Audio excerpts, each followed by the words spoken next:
देखिए, सबसे पहले जब इस प्रकार से बयान हम सुनते हैं पाकिस्तान के रेलवे मिनिस्टर शेख अहमद साहब से, तो एक तरह से हंसी आती है।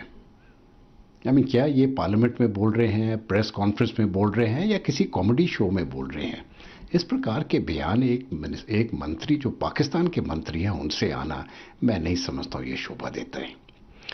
सबसे ज़्यादा ज़रूरी बात ये लोगों को समझने के लिए ये है कि पाकिस्तान का जो पॉलिटिकल एस्टैब्लिशमेंट है, वो लड़ाई करना या नहीं करना, उसका डिसीजन वो नहीं लेता है। ये डिसीजन पाकिस्तान की मिलिट्री ही लेती है, और वो बताती है सरकार को कुछ जो होने वाला है। तो बेसिकली जो पाकिस्तान को इस समय पर कंट्रोल कर रहा है, वो पाकिस्तान की आर्मी है, बिनस्कत की, जो उसकी पॉलिटिकल पार्टीज है। इस समय पर पाकिस्तान की आर्मी के पास वो कैपेसिटी या कैपेबिलिटी नहीं है हिंदुस्तान के साथ कन्वेंशनल युद्ध करने का, और वो ये कदम कभी नहीं उठाएगा। हिंदुस्तान ने अपना जो रुख है वो साफ बता दिया है कि हम दूसरे देश के ऊपर हमला नहीं करना चाहते हैं। तो किसी हिंदुस्तान और पाकिस्तान के बीच में हमला होना या वॉर होना, जैसे शेख साहब कह रहे हैं, ये मैं बिल्कुल मानने को तैयार नहीं हूँ। ये तो सिर्फ लोगों को भड़काने वाली बात है। ये मुझे लगता है ये इस प्रकार के भाषण पहले इमरान खान साहब ने भी दिए, उनके प्रेसिडेंट ने भी दिए, और अभी जाके ये रेलवे मिनिस्टर दे रहे हैं। मुझे लगता है उनको ये डर है कि जो उनकी जितनी भी आज तक की कोशिशें हुई हैं कश्मीर का मामला को इंटरनेशनलाइज करने का, वो नहीं हो रहा है।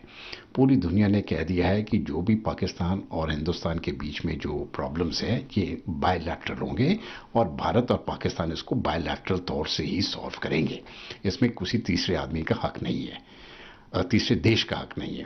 अभी ये बात पाकिस्तान को अच्छी नहीं लग रही है, और इसको तब्दीली करने के लिए वो इस प्रकार के बयान मुझे लग रहा देने लायक है, दे रहे हैं। लेकिन इस प्रकार के बयान, जैसे मैंने पहले कहा, ये शोभा नहीं देता है। उनके रेलवे मिनिस्टर को बताना चाहिए, लोग उनको बताना चाहिए कि देखिए, ये कॉमेडी शो नहीं है, राइट। ये बहुत सीरियस मामले हैं, ये पॉलिटिकल मामले हैं, और इस प्रकार के बयान उनको शोभा नहीं देते। देखिए, ये रूस ने तो पहले से ही हिंदुस्तान को सपोर्ट किया है, और उससे पहले जब वो सोवियत यूनियन का मेन पार्ट थे, जो रूस ही था, तब से हमारी रूस की और भारत की दोस्ती तो बहुत पुरानी है, और ये स्ट्रेटेजिक रिलेशनशिप है।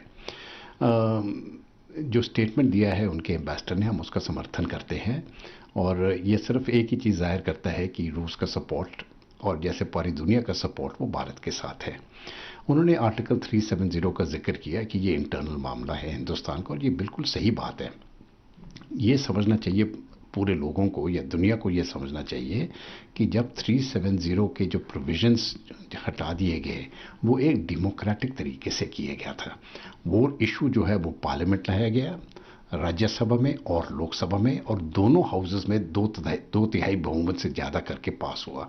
इसका मतलब ये है कि ये जो भारत की जनता है, ये उसकी चाहत है, जो उधर पूरी, जो पार्लियामेंट के थ्रू पूरी हुई, और डेमोक्रेसी, इसी को डेमोक्रेसी कहते हैं।